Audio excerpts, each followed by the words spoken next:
আসসালামু আলাইকুম। আশা করি আল্লাহর রহমতে আপনারা সকলে ভালো আছেন।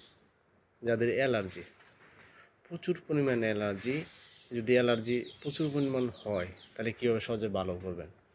ভালো করে একটা সহজ উপায় আছে, আমি শিখাইতেছি। অনলি 5 দিন সঠিক নিয়মে খাবেন, আপনি অ্যালার্জিটা সহজে ভালো করতে পারবেন।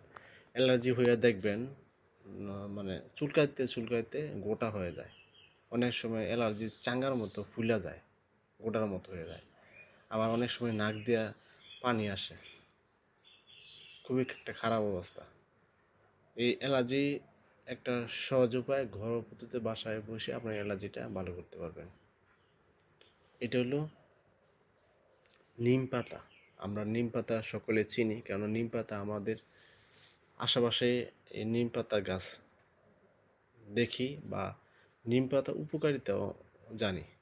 এরকম নিম পাতা আপনারা সংগ্রহ করবেন, সংগ্রহ করে শুকায় গুঁড়া করে 50 গ্রাম পাউডার নেবেন। এটা হলো কাঁচা হলুদ।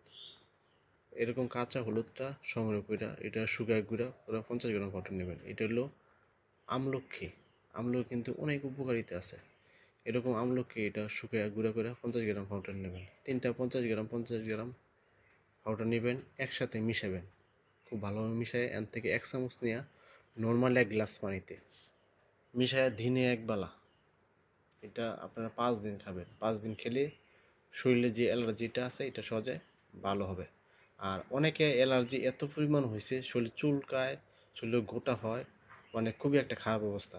তারা এরকম নিম পাতা, এরকম 1 মুঠ নিম পাতা নেবেন।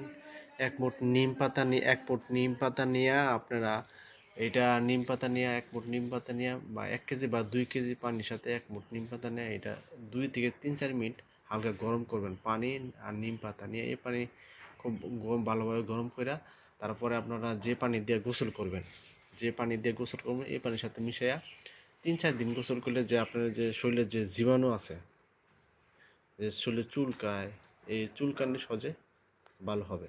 আর সবসময় চেষ্টা করবেন ভিটামিন সি জাতীয় খাবার খাওয়ার জন্য, কারণ ভিটামিন সি জাতীয় খাবার খেলে এমনি অ্যালার্জিটা মানে দূরে থাকতে পারবেন, মানে অ্যালার্জিটা একদম হবে না। ভিটামিন সি কিন্তু অ্যালার্জির জন্য খুবই ভালো, মানে সহজে অ্যালার্জি হতে দেয় না।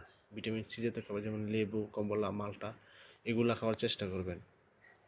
আর সবসময় চেষ্টা করবেন যে রুমে থাকেন এই রুমে যে আলো বাতাস সাবধান করে, এবং সবসময় পরিষ্কার রাখবেন কাপড়। আপনি যে জামা কাপড়গুলো ব্যবহার পরেন এগুলো সবসময় পরিষ্কার রাখবেন। যারা এই ভিডিও দেখেন, ভিডিও দেখার পর যদি উপকৃত হন, যদি ভালো লাগে অবশ্যই পেজটা ফলো দেবেন।